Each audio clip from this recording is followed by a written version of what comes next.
Hey, so I've got to bring it up because we do talk music here. This is a scary subject to bring up. Uh-oh. The new Taylor Swift album. It's very scary. What about it? It's pretty damn good. Yeah, no.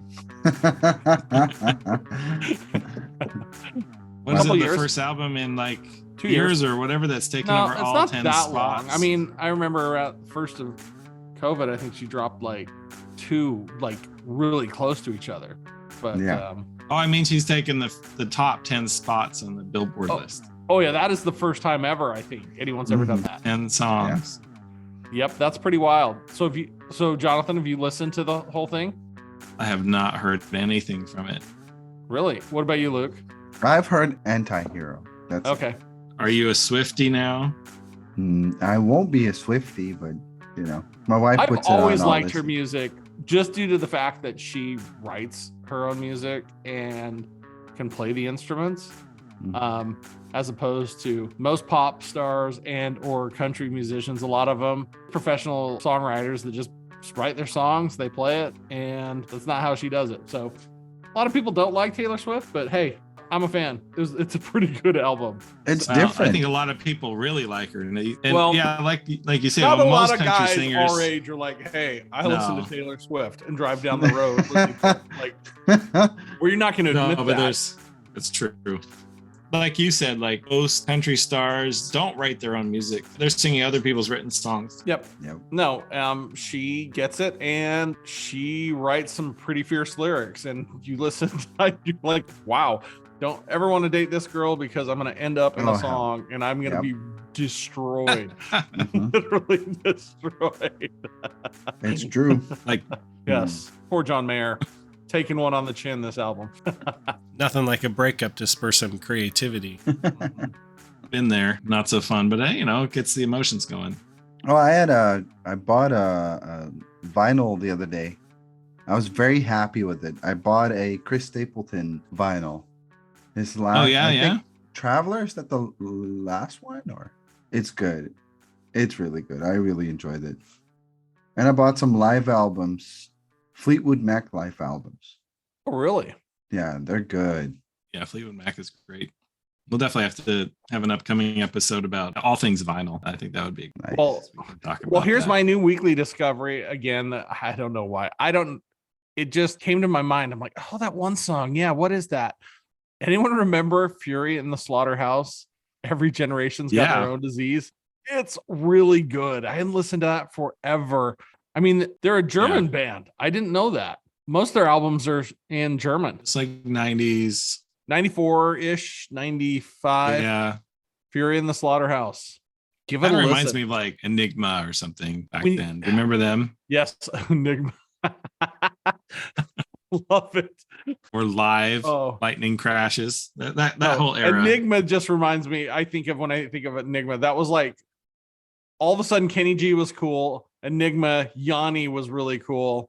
Enya was real big. Enya, yep. Kind of like a melodic, like, I don't know. Like adult background pop music, pseudo jazz just became very popular at that time. And it didn't matter. Like, people were listening to Enya in high school and it was cool. So I remember Enya. I remember the Enya era. Let's not date ourselves, but weren't you a little young for that, old. Luke? Not that old. Go Gen X. Yay. Right on. Some of us are Gen X on this call. That's true. Some of us are millennials. Just the one. Yeah. Well, let's go ahead and kick it off. We've been here and we're ready to get this started. Welcome back to the Should Be Common Knowledge podcast. We're going to go ahead and kick it off. I'm your host this week, JP, and I'm joined by Jonathan and Luke as always. And we're excited to be back here on another episode with you guys. I think this is officially episode 4 or 3? Episode 4. Oh, episode 4. Okay. Well, so we are going to try to do better to get these to come out more frequently and on a better cadence. But you know what? Sometimes things just happen and we do what we can and we'll get them to you and keep them coming. But I'm going to be your host today, and we are going to kick off as we always do with our first little segment, and which we kind of rotate through the group, where they come to us and bring forward to our attention something that we should know about. Maybe we've heard of it, maybe we haven't. We don't know because we have no idea what Luke's going to talk about, because it's Luke's turn this week, and we wait with bated breath wondering what on earth are we going to talk about, Luke. So go ahead, let us have it. What are we going to chat about first in our person, place, or thing?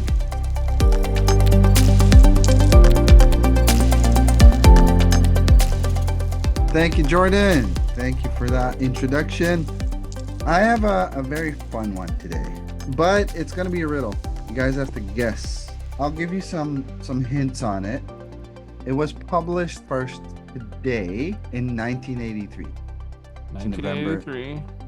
November 10th, 1983. Okay. I'm guessing it's not a person or a place. No, it's a thing. So it was published. Is that what you said? Yes. So it's a book? No, it's not. Published. In the 80s. A magazine. It was constructed by Bill and Paul, who had a little company up in Seattle. Okay. Well, we've got Apple here. And who's got Bill? Microsoft's Microsoft's in Seattle. Yeah. So they published Windows 1. The first iteration of Windows was published in 1983 on November 10th. So what's that like? I'm good at the maths. How many years ago is that? That's almost 40 years ago. Next year will be 40 years ago. Windows is that old? Like 83? 83 was when they published their first one. They started the company in 1975. Which is wild. Well, that's so crazy because I remember it wasn't really just having that computer, like the IBM 386 that just ran off DOS. We didn't even have Windows, but that was way past 83. Yep. And we were still running this, running. Yeah, like Windows-based systems weren't widely spread for like personal use or anything. That's true. So the IBM 386, even those had Microsoft products in them. Software for reading floppy disk was written by Microsoft. Interesting. So that's so wild. That's like 40 years and the company is almost 50 years old. It's pretty interesting how that all started that long ago. I didn't know that. I hope you guys didn't know that. That was my person, place, or thing. See, I don't even remember like when Windows became I don't know. It must have been just on a school computer in elementary school. It was like 95. I remember Windows 95 was one of my first Windows that I've ever done something with. Before that was DOS, and DOS was written by IBM. That was true.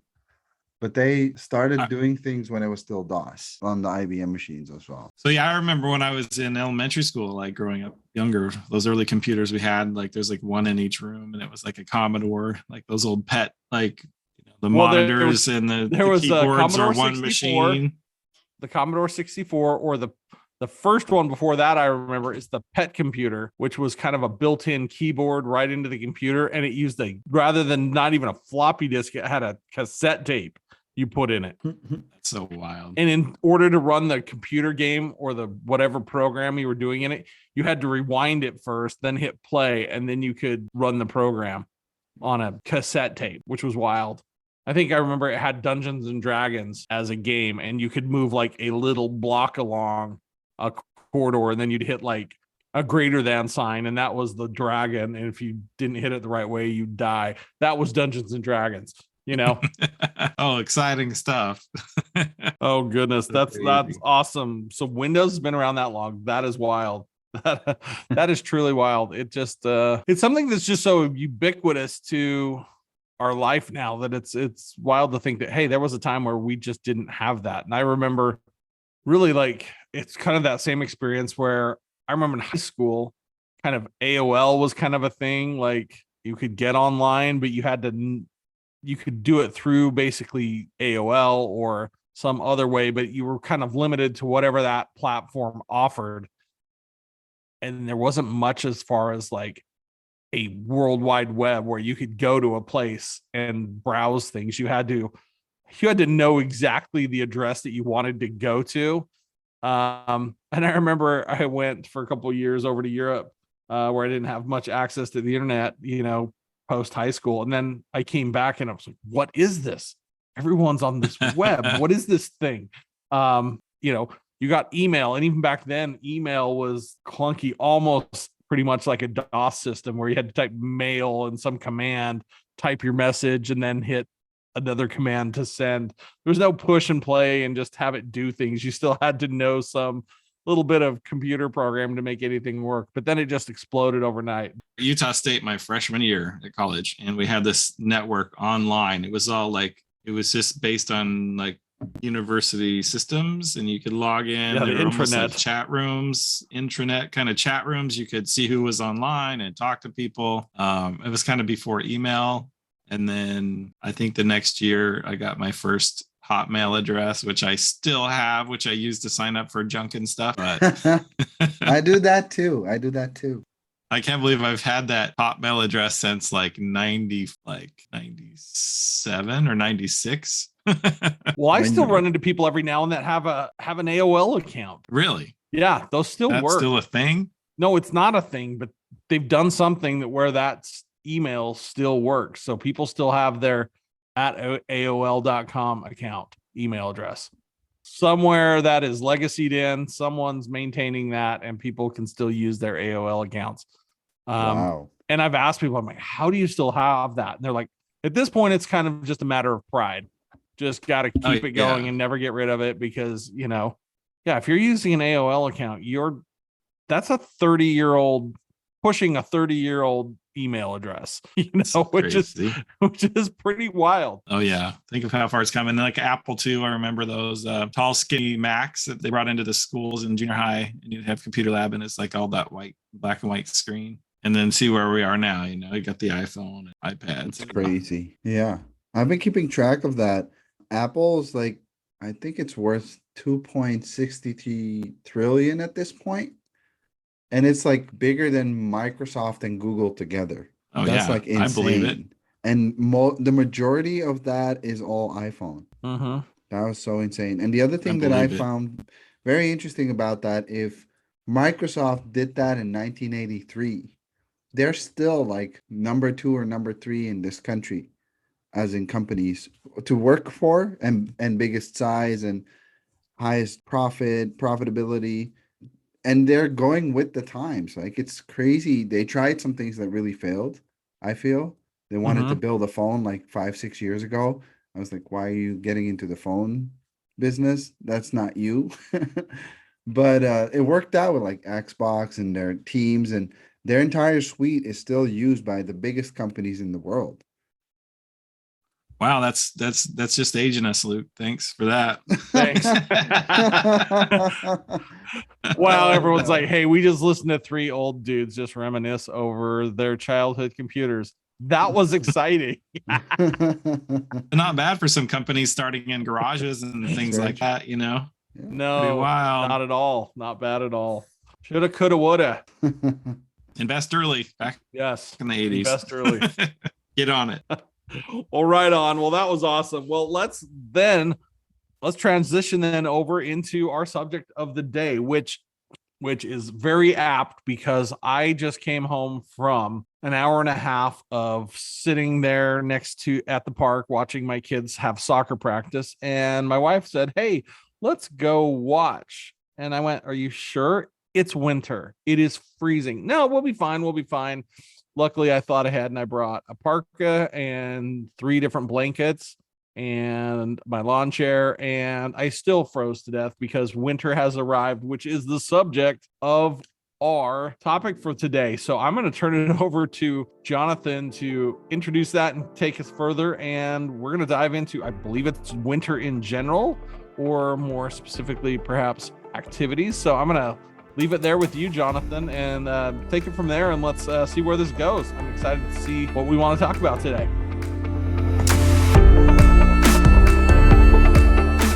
Yes, indeed. I thought it was fitting this time of year, season change, and winter upon us. I thought also kind of funny that all 3 of us grew up in places with like a more serious winter, and now we kind of live in places with mild winter, so that might say something. because you know, Luke and I are in the Bay Area. We get winter weather for the Bay Area. It's not what you're thinking in other places with snow and things. And JP's in St. George, which they can get snow, but they get more like cold temperatures, but they still have palm trees there. Come on. So it's not as bad as some other spots. But I kind of wanted to kick us off with a little story, or when I think of like a winter activity or event or a travel that I did with winter, this is kind of like an experience that I had that kind of ties it all together. And when you think of something like a Winter Wonderland, or a very like, when you think of winter, like this really takes you there. I was in the early 2000s, I was studying and living in Sweden, and a bunch of us exchange students, we gathered together and we traveled up north, and we flew up above the Arctic Circle. So way up north to this town called Kiruna. We rented cars, and we first went to check. I don't know if you guys have seen this, but we went to the Ice Hotel, which is basically a whole hotel that is built every year out of snow and ice. And you can go inside there, and every room is done by a different artist with themes, and they have ice sculptures and these massive beds with like reindeer skin, and they have like chandeliers with fiber optics because that doesn't melt the ice. And they built like a chapel there that people get married in. There's a bar, and like the glasses are made out of ice. And they've built a huge globe theater out of ice and snow outside, and they put on productions, and people can go see those. And it's right on the edge of this river where the water clarity is so clear. So when the ice forms there, it's very desirable ice for ice sculpture. So they actually cut out blocks of ice out of the river there and ship it all around the world to create ice sculptures out of, which is pretty wild. And you can also go do like the sauna and then jump in the freezing bit of the cutout river where you can jump in the water. And then from there, we went up north even further to this town called Abisko, which is by this national park. And, did the typical things you do in the Arctic, above the Arctic Circle. We went dog sledding, and we saw the Northern Lights over this big frozen lake. That's an experience I'll never forget. It was pretty amazing. Drove over the border to Norway, down to the fjords. It was one of the like pretty magical, surreal adventures that it kind of like depicts like some fairy tale or winter landscape that was pretty amazing. It's not that often you get held up on the road by herds of reindeer crossing in front of you. Pretty cool, I'd have to say. Definitely an experience that I think back on often. I've had a lot of experience with winter growing up. So I kind of wanted today talk about like, maybe some of your earlier memories about winter, what that was like growing up with it, different activities, sports or things that we take place in, different events, what you enjoy about it, what you don't like about it, tips you have, things like that. So JP, I know he had a very similar upbringing as me, being as we're brothers, growing up in the same place. But we also want to hear what it was like for you, Luke. Maybe we'll start with you and see, like in the Netherlands, what's it like? I know you guys don't get a ton of snow, but what was or at least these days, but what was it like for you growing up in the winter there? Oh, growing up, it was fun. Winter was a good time because we would all start going ice skating. Ice skating was the thing to do. Everyone would be out on the ice, the entire neighborhood, entire school, everyone would be out on the ice. Old people, like 70-year-olds, they would take a chair and get on the ice and just hold on to the chair. And that's how you ice skate when you're that old. And that was like, so where are you ice skating? On like frozen lakes, frozen ponds, everything would freeze over. So we would have pretty like tough winters that way. And frozen that was canals. Canals as well. Amsterdam, the canals won't freeze over as fast, but if you go and drive through the country, there's a lot of it's a flat country, so there's a lot of good soil for agriculture, and they make these moats in between. Those would freeze over too, and you would have people like ice skating on those. But mostly in like just the town I grew up in, they would have little ponds and things like that were like man-made, and they would freeze over every winter. And the most fun thing to do, there's actually movies made about it. There's a 11 city race that goes on in Holland. If the temperature is cold enough and the ice freezes thick enough, it's in the northern parts of the country, they ice skate through rivers and canals through 11 cities. They would have to cross all over. It's like 250 kilometers or something, a race like that. And they've made a movie about the one that they had in 1954 because it was one of the harshest winter the country's ever seen.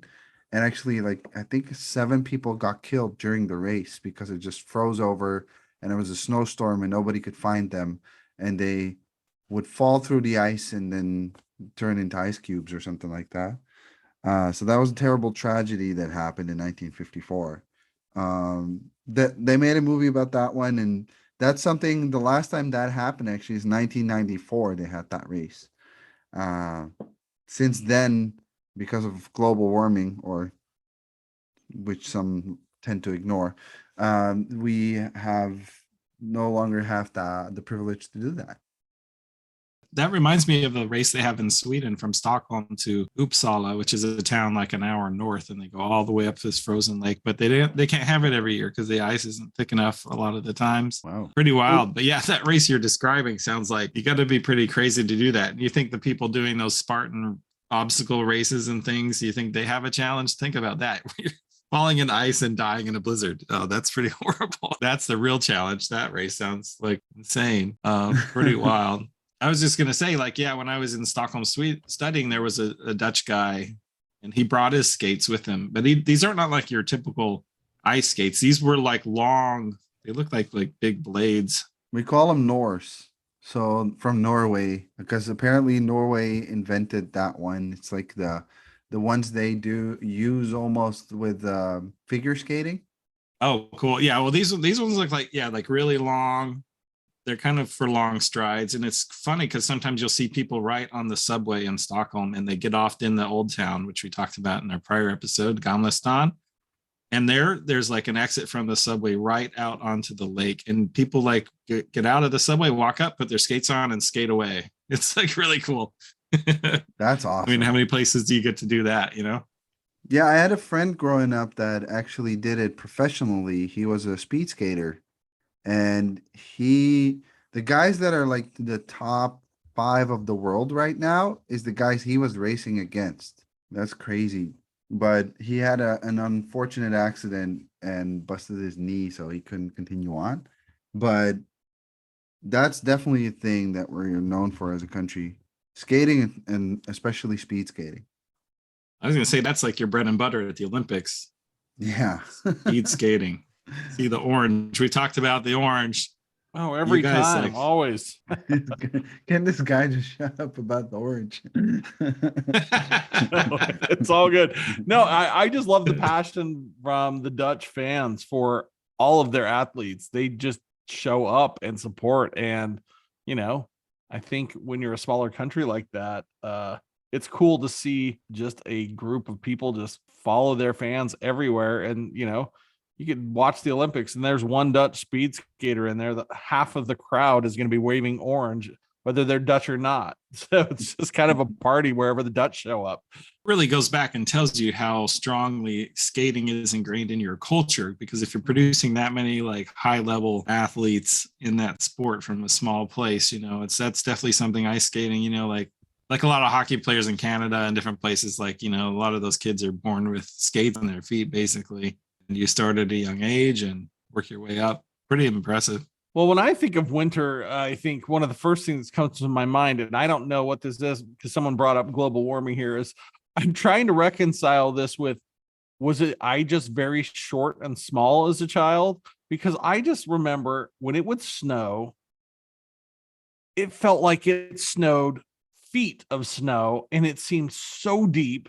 And it seemed like after the first snow, it never went away. It just stayed on the ground until spring when it would melt. I remember just dying to play basketball in the driveway and just not being able to see concrete for months just because the ice had frozen over it and it would just stay there. But, that's what I remember. But now it snows and it never seems to stick, even not prior to moving down to where I live now, where I never get snow. But up north, even then it snows. And then typically within a day or two, it melts and you can see my lawn. But I don't remember that as a kid ever seeing lawn during the winter season. It seemed like we'd get a snow and it would just continue to pile up snow after snow on top of each other. So I kind of do miss that. And I don't know if that's just my memory as a child, but it really does seem to me there used to be a lot more, and it used to be there for longer. And and really just seemed to be this very wintry season, which I absolutely loved. But now it seems to have transitioned over to this period of, hey, we've got snow and cold, and it's great around Christmas. I love that. But then after Christmas, it seems to just be dirty, dead lawn with piles of snow. The snow plows just push it up on the sides of the road. It's mixed with gravel. It's gray. It's dirty. And honestly, that's kind of part of the reason why I've moved away. It's just not, I don't love the winter anymore. I don't love the just kind of dirty, cold, gray that, now I get, because it's just a different, I'm not out playing in it like I was a kid. I don't ski as much as I used to. All of those types of activities that I loved about winter. Life kind of happens, I think, as I've gotten older and have kids, where I just don't have the time to enjoy those things. So since I'm not enjoying them, it kind of was an easy out to say, hey, I'm done with winter. Let's move somewhere where we don't get snow and that cold. So I don't know. It's funny you bring up gravel, because it's a really big sign of winter in Sweden. And I don't know about other places in Europe too, because they don't really use the salt as much. They throw gravel down on the walking paths and on the roads and things. And so, winter's there, you see the gravel. And then it's a funny sign of spring is when they come and sweep up the gravel, and you're like, oh, you're walking down the paths and it's not crunchy. You're like, oh, must be spring coming. Because it's always, that's like a total winter thing, is the gravel underfoot all winter, basically. And that did bring up a story, JP, if you remember when we'd have a fresh snow where we lived growing up in the mountains, and we'd have a fresh snow in the night, and you had to time it right, where we would get these old school sleds, the fantastic flyers. These are wooden sleds with metal runners, the old school, the old fashioned ones you'd see. I still have one in storage, but basically you would get these sleds, and it'd have to be timed right. So the snowstorm would happen, and you'd hope a number of cars would have driven on it and packed it down. Prior to the snow plows getting out. Before the plows and the gravel come and the salt, because that ruins it. But we would go up and be dropped off above our home, like a mile or so up. And then we would, usually at night, because the snow's coming, the plows haven't come yet. Oddly, it's like a full moon which night. Is insane. Why were our parents letting us sled down the street at night on something that's about a foot off the ground where no car can see you? A long winding road is called Grove Drive, and it went for we would go for 2 miles from the top all the way down to the city down below. Oh my goodness, I haven't thought about that for a while, but that used to be so much fun, because we would get all the neighborhood boys out, and the way we would do this is, if you really wanted to go fast, you would have 2 of you, and we'd even wax the metal of those blades, get this dad's ski wax out, and what you would do is one person would lay on it. He was your driver, and then you'd lay down on his stomach and stick his feet up and kind of lock them hard, just like a toboggan bobsled. And then you'd have your pusher who would push on the feet, and we'd say go, and you'd have 4 or 5 sleds going with 10 of us, and then you'd push as fast as you can, and then jump on top of your buddy and hang on for dear life while he drove. Like the luge, but you're facing faceward down, and you're going flying down this, and there's nothing to keep you on the hard turns. Someone would just go skidding, hanging on your body off the road.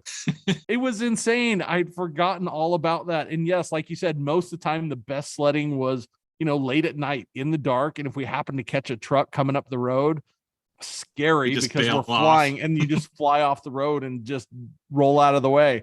But oh my gosh, that is one of my fondest memories as a kid. Absolutely. You can't do that anymore. I mean, it's we don't get that kind of snow, or you might get that, but the plows usually come pretty quick now, or you might be able to do it, but it was just so much fun. No, but sometimes we could get a couple days if we had a really good snowstorm. Sometimes the plows wouldn't even make it to that street for a few days, and it would just get packed, solid, hard pack ice, just that was so fast on that it's a flexible flyer, right? That's what it's called, right? Yep. Yeah, a flexible flyer. Yep. And it was amazing fun. It was one of the most fun things I think I've ever done, in the wintertime. It is such a good time. So if you ever have a chance to get a hard packed road and you find in grandma or grandpa's garage an old flexible flyer, take that thing out and give it a whirl. You will have some fun. Nowadays, my size, I don't know. I think I just imagine I would jump on it and kind of go and stop. Yeah. They're kind of the sleds that have to work on a hard packed surface. So like on a sledding hill that's been sled on for most of the day, and then it's hard packed, then it'll work. And it's not going to work on like fresh snow solid. With grass. Yeah. It needs to be like a hard, icy surface. And then you get moving. Yep. I mean, I can't imagine that we were going that fast, but as a kid, when you were on that thing flying down that really steep road, it felt like you were going 50 miles an hour. Guaranteed we were not anywhere close to that, but it sure felt like we were moving fast. Oh yeah. So much fun. I love that. Crazy. Have you ever been sledding, Luke? I know there's not a lot of hills in the Netherlands. We don't know, but that doesn't keep us from trying. But I have a funny sled story though. I think I was like 6 years old or something like that, and we went to Switzerland. We went out to like a ski resort and everything. It was my first time skiing. First thing I remember from skiing, I was not too good at it. I could go fast, I could go down, I couldn't stop. That was my biggest problem. Doing the pizza. Do you guys call it pizza as well? Pizza slice? Oh yeah. You can do like the French fries or the pizza. French fries or pizza pie. Yeah. So I couldn't do that. It's a good, I was just going downhill. Learning. It's like I'm just going downhill. I don't know how to stop. Let's just keep. So you were more the French fries than the pizza. Yes, the pizza wasn't working. The French fries were fine. Or the 11. So yeah, it's when your skis are parallel and you just go straight down the hill. Yep. So that is basically all I did with skiing. I tried snowboarding once, didn't work out for me. But on that same vacation, what they do is they'll have like cafes and like a little street with a little like stores and stuff like that. And they always plow the snow away from the storefronts. And one of these cafes had done that, and they had basically created a little hill on the other side of the street. And my brother got a little sled out, and he's like, "Why don't you go sit on it?" And it's one of those wooden sledges, and there's no control on those. There was no control on those. You just sit, and it just goes. And he does it right in front of the restaurant, and he lets me go, and I hear my mom screaming. And I shoot with my sledge underneath 3 tables, 2 of which were occupied, and I bang into the wall of the establishment. Through the restaurant? Like the patio? Well, I didn't go through all the way, but I banged against the wall. The guy comes outside and gets like a plop of snow on his head because I hit it right at that moment. That reminds me of where we went to school at Utah State.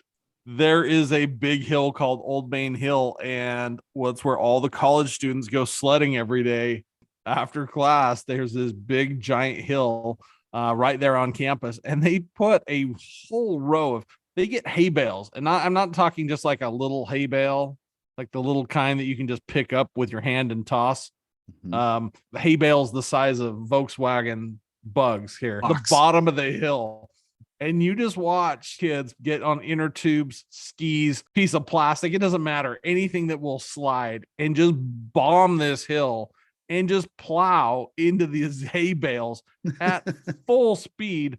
People breaking arms, breaking legs. And you know what? Every year it's like they put signs at the top, don't sled here. You're doing it this at your own risk. But you know what? College students are going to do whatever they're going to do.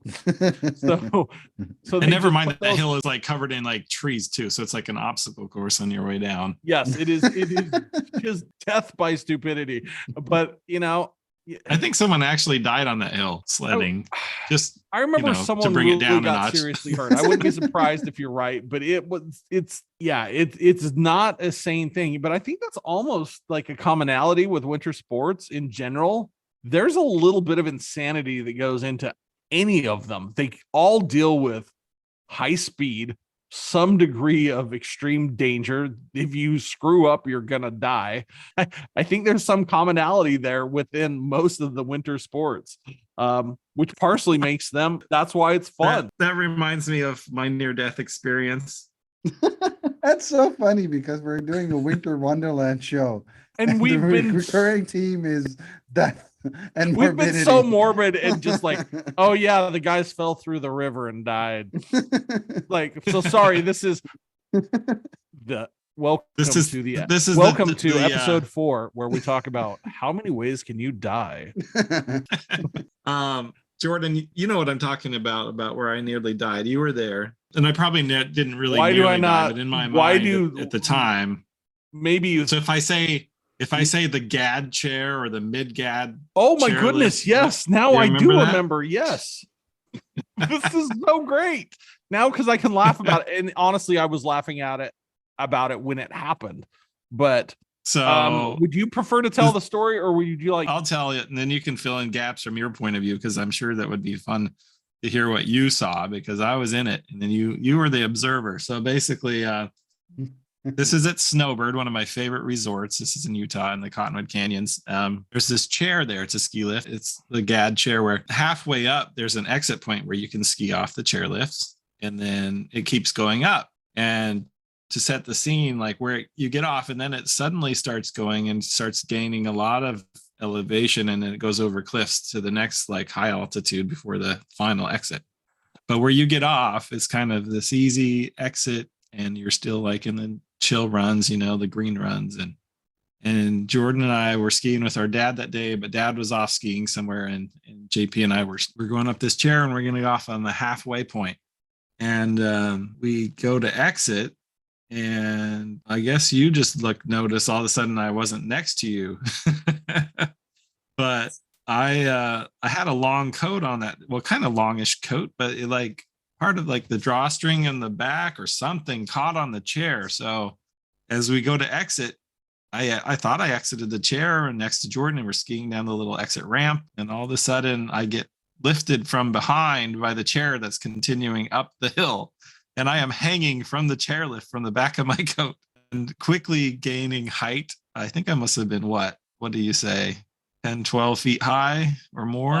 I think a bit more by the time they finally stopped that thing. It was pretty high. So they had a little guy sitting there, and I guess he was, I didn't see what happened, but he must have yelled at him, and he was like half asleep or something and slammed on the brakes, which caused the chair to swing, which in turn dislodged my coat, and then I fell face first down like 15, 20 feet into the snow. Yes.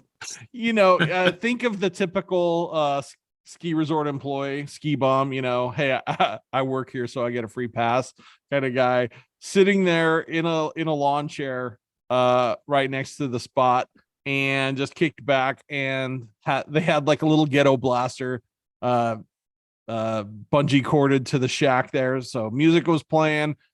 He did not even see Jonathan keep going up, because that little drawstring caught and just lifted him up, and I started yelling at him.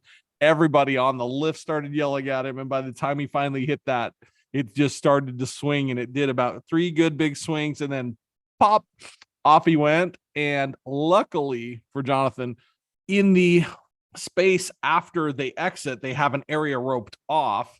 So, because they don't want you skiing right under there as the lift goes right over it. They don't want, in the event of these emergencies. Well, no, but they don't want your skis to hit anyone to ski directly underneath it and get clocked in the head with the skis of the chairlift. So they have it roped off, so it's untouched, really, really deep snow. And Jonathan just went pop, fell off head first straight down into the snow, and you just see 2 little feet sticking up out of there, waving disappeared. Just buried. And yes, I was even laughing then. I know he was kind of terrified, but it was one of the funnier things I've ever seen. Like, it kind of freaked me out for a bit. And I don't know if you ever heard the follow-up to this, Jordan. Like, I guess the bookend to this story, what happened to me in my adult years in Colorado. Why, have you done it again? So it happened again. It happened to you again? I've not heard this. So I'm skiing with a group of friends, two of my buddies and my friend Cammie, and we're skiing at Keystone in Colorado. And this must have been like 6 years ago or something, but we're skiing, we're waiting in this big long lift, and it's a quad, so all four of us can sit on this chair. So we're waiting in this big line, and we finally get on the chair. And so there's a ton of people. I had a huge audience, right? So we get on the chair, and I was like, my foot was feeling a little cramped, so I was going to adjust my binding. So we sit down in the chair, we take off just fine, and I lean forward to adjust my buckle, and I felt my center of gravity like shift forward, and it was like slightly snowing that day, so the seat was kind of slick, and I felt my body like leaning forward too much. I'm like, oh, there's no recovery from this. I like turned to my buddy, I'm like, grab me. And he's like, what do you mean? What's going on? And all of a sudden I went off the front. And we were probably about 10, 15 feet up in the air by then. And I had a whole crowd below me. And I fell right off the chair and straight down into the same kind of like safety zone. And I rose out of the powder to a whole applause from the whole line. That is so great. I've never heard this. I did not know. I wouldn't go around telling people that I fell off the chairlift as an adult either. I had the walk of shame in front of that whole crowd, and they're all cheering me on. And the funny thing is, my buddy, after that, I skied with him the year later, and he's like, ever since he all of a sudden he got a fear of the chairlift. So every time we'd get on, he'd be like hugging the pole on the side. And he said, when that happened to you, it just freaked me out so much. I've like gotten scared of the lift. I was like, oh man, I thought it was funny. I will say, ever since you did that though, I do have a healthy fear of the lift, as far as I'll be sitting on there and I'm like, this thing's kind of narrow. It's not that deep. And it's kind of cold and slick and slippery. And you know what? This one doesn't have a bar that comes down in the front. And you know what? We're 150 feet in the air. Why do we let 5-year-old kids get on here by themselves? Like, it is truly a bizarre, crazy thing when you think about it, that more people don't just roll off or slip off. So now I tend to kind of scoot all the way back, wrap my hand around the sidebar, put my arm back over the backrest, and just kind of hang on. Because I don't know. I'm just like, I don't want to pull a Jonathan and go flying off. Oh man. Oh, it's crazy. It's crazy. Yeah. And most of them don't actually have the bars, or at least the footrest parts anymore. They'll have a bar, but most people don't put it down. It's definitely something to think about when those winds come and those things get bouncing. No, I'm all about putting the bar down. If you've got the bar and the footrest, just go ahead and put that thing down. It's there for a reason.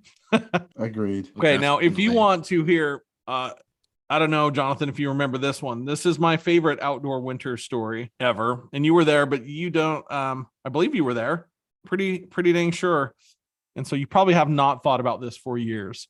And I'm going to get grief from a certain friend of mine. So we, growing up, of course, lived in a mountainous area, and we would get a lot of snow. And the idea was, hey, I think I know where you're going. I know where you're going. You know where we're going. Okay. So we would, whoever had a 4-wheel drive type car, we would get up and we would drive as close to the hills as we could. And then we would all get out shovels and we would build ourselves a ramp, a big old ramp, a big ski jump. Not that we were great. We were doing, maybe you're doing like a spread eagle, go off, maybe doing a daffy where you flip your legs forward and back couple times in the air. And that's about the extent of it. No one's doing any aerials. No one's doing any flips, nothing like that. We're just, high school kids having a good time. And we build this ramp behind our house. And my buddy Russell, I'm going to say his first name because he deserves to be shamed. Russell's fairly new to the whole skiing thing at this point. We're talking like you, Luke, he's getting up there and he's trying to do a pie to slow himself down kind of thing, Yeah. And he's like, I'm going to do this. I'm going to hit this jump. I'm going to do this somehow. And we're like, nah, you shouldn't do it, man. You shouldn't do this. And he just takes off his skis and walks himself up there, and he sets up and gets ready to go for this thing. He takes off and he hits this thing, and I've never seen a move like this. I don't even know if I can describe it, but I just know that like one ski goes straight up, one goes backwards. Like he is twisted like a pretzel in the air, and he comes down with both skis not parallel to the ground, but perpendicular to the ground. One up, one straight down. I don't even know how he did this. I don't know how, but the ski hit and bent backwards really, really far. And then when it popped off, the binding finally released. It popped off and it flew. And it's gonna be gross here, but it flew and it caught him right behind the ear, and it sliced his ear right off. Okay. Not completely off. It was hanging by a little thread at the top and a little bit at the bottom. So trigger warning, Jordan. Give a warning. If you're eating, awesome. Yeah. And at first he's kind of like, yeah, I'm good. He kind of going into shock here while we just pack his head with snow, trying to hold it on. The only car we have up there is, I think someone had a learner's permit, didn't even have a real license. That was my buddy who didn't have his license yet, I think.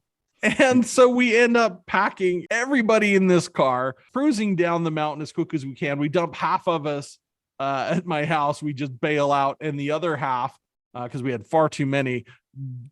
The nearest hospital for us is probably 20 minutes away, if not more. That's 2 towns over. Yeah. Yeah. Flying through a snowstorm with a car full of kids. One kid's bleeding to death. The driver barely has a learner's permit.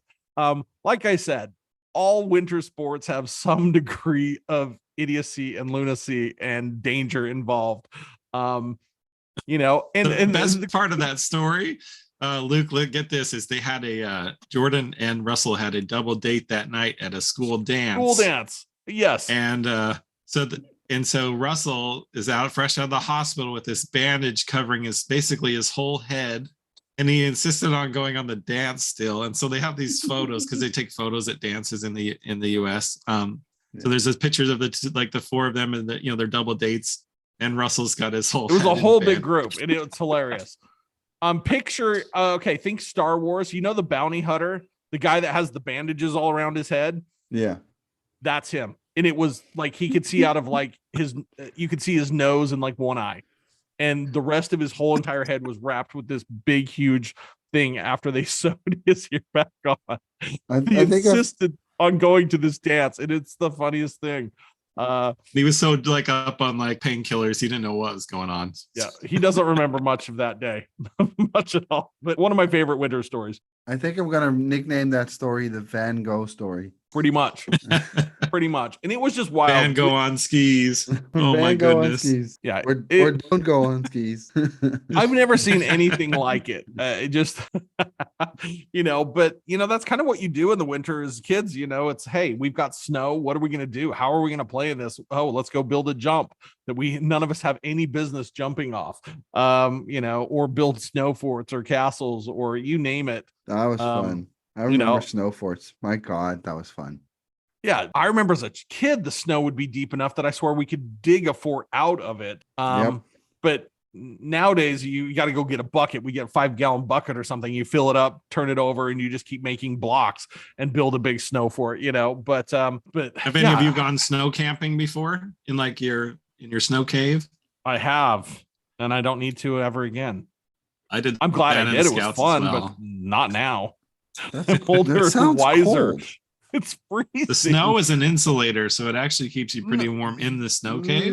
But you don't want to move. You just want to settle in and be like, you don't want to get out of your move. Yeah. As a child, as a youth, I enjoyed it. It was fun. But now, no, I don't need to do that.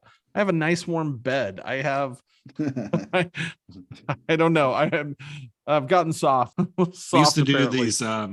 used to do these Klondike camps where everyone would make a sled and they would have sled races. Have a sled you'd have to pack with gear, and they'd have these competitions and races where you'd have to basically pull the sled. And we didn't have the dog team, unfortunately, but yeah, you had a whole you had a whole pack of Boy Scouts that were pulling the sled, running through 4-foot deep snow trying to drag a 150-pound sled behind you. Had like these big courses and races set up. Yeah, it was fun times, but man, freezing. What is a Klondike? Well, the Klondike is like, it's named after Alaska, the Klondike up there. And so they do a lot of, there's famous dog sleds from like the Alaskan gold rush eras. They used to travel on the sleds with the team of dogs. The Klondike is a part of Alaska, but they would name this like scout event every year after that, because we would have to have the sled competitions and things like we're that. Gonna go do the Klondike Derby every year by the Yukon up in Alaska, and they have like famous dog sled races up there still in Alaska. Isn't the Iditarod also up there? Yeah, the Iditarod, I believe, goes from Anchorage to Nome, I believe, or something like that. That's exactly correct. I just looked it up. It's Anchorage to Nome. Have you guys done dog sledding? Because when I did that in Sweden, it is I've always thought that'd be really fun to do, but never had an opportunity to do that.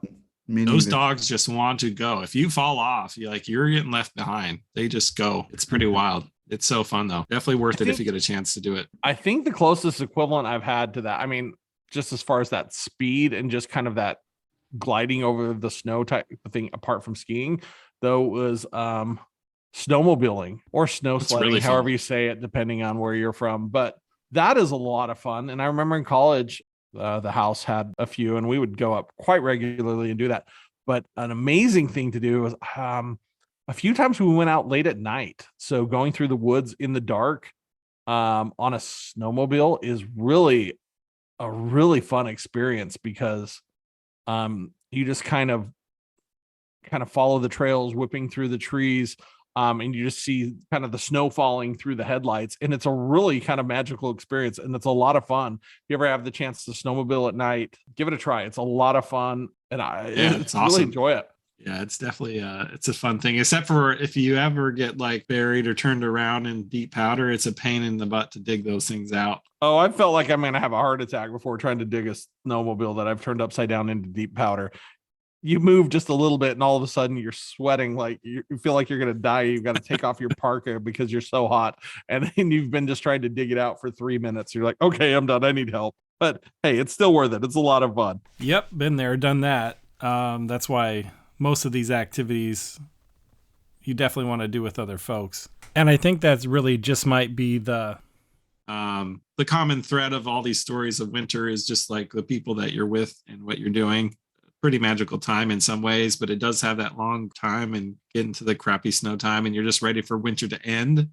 But there's all like you mentioned, there's like the highlights. You've got like a lot of holidays through the winter. You've got a lot of activities you can do together with other people. Like I ski a lot solo, but I love to go, like, that's one of my great memories is skiing a lot with my dad, and even up to like to the end there, he and I still skied together. And those times together on the chairlift or talking and the event of it, like traveling up there together, having a good lunch, the social part of it, the bonding, getting together and doing these activities. I think that's the best part of it for sure. Well, I think you might have hit on it that as far as those winter, I mean, most activities that take place out there, it is kind of an event, because typically you have to drive to it and it requires a lot of gear or planning. You just don't walk out the door and be like, oh, I'm going to go do this today. So it is very purpose driven, and it is kind of an event, and you're doing it with purpose. And typically if we're doing something with purpose, we want to do it with other people, and that's a lot of fun. But yeah, absolutely I love winter from about December 1st to January 2nd, and then I'm done. And like, that's enough. Yep. It's given me my tinge of holiday time. I've done the snow things that I wanted to do, and now I'm ready for pretty much any other season. So I don't know. I was sitting, as we were sitting there at soccer practice tonight, I said, you know what? I've lived here for too long. I'm already getting soft. It's 43 degrees out here. I have 2 blankets on and a parka, and I feel like I'm freezing to death. As a child growing up where we did 43 degrees, that's t-shirt and flip-flop weather. That is fantastic. I wouldn't be complaining much at all. But now, getting soft already. I'm getting a little cold-blooded, and I can't quite handle It's all relative, which is so funny what you're used to. So true. So true. So true. So do you think you would want to move back, Luke, to winter in real, or are you enjoying the Bay Area version? I like the Bay Area version. I do miss snow sometimes, but you've got different things here that I haven't seen back home. We've gone, I think 2 years in a row now, gone watching houses put up their decorations. There's like Alameda here does a pretty good job at it. And you could drive through and there's like people, like entire streets just decorating their houses, just all the lights, all the stuff, all the blow up dolls and whatever you want to call them, and all the decorations. I do have to say, some of them are, you know what the budget is, the quality is a little less and stuff like that. Some of them do a really nice job, I have to say. That's like the new climate change version of a snowman is the inflatable one, because there's no snow to like build one.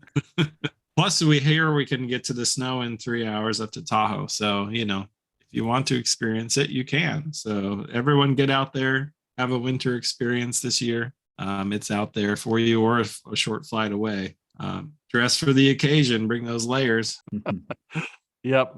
I'm glad I'm not dealing with it. I do miss it occasionally, but there's a reason. I mean, yeah, you hear some people, hey, my dream home would be in Aspen or somewhere like that. But most of us, you know what? I want to live in Hawaii. I want to live in San Diego. You don't hear a lot of people saying, I want to go live in I want to retire to like snow, freezing Midwest. Snow and winter are fabulous, but as nature intended, seasonally and for a short period, and then it moves away, and then we're all good. And we can handle it again until it comes again next year. So awesome. We just want to thank you guys for joining us for another episode of the Should Be Common Knowledge podcast. And we hope you've enjoyed it. Stay tuned. We've got a bunch of great stuff in the works that we're going to be bringing to you in the near term. And with that, we're going to wrap it up today. And once again, my name is JP, and I've got Luke and Jonathan. All right. Well, thanks for joining us, guys. It's been a pleasure. Hope you enjoy. As always, go ahead and give us a shout out on social media at SBCK Podcast on Twitter, on Instagram, or check out the website at sbckpodcast.com. Follow us on the socials. Give us your feedback. We'd love to hear your favorite winter stories, and we'll keep an eye out there and want to keep the conversation going with you. Have a great one. Until next time, thanks for joining.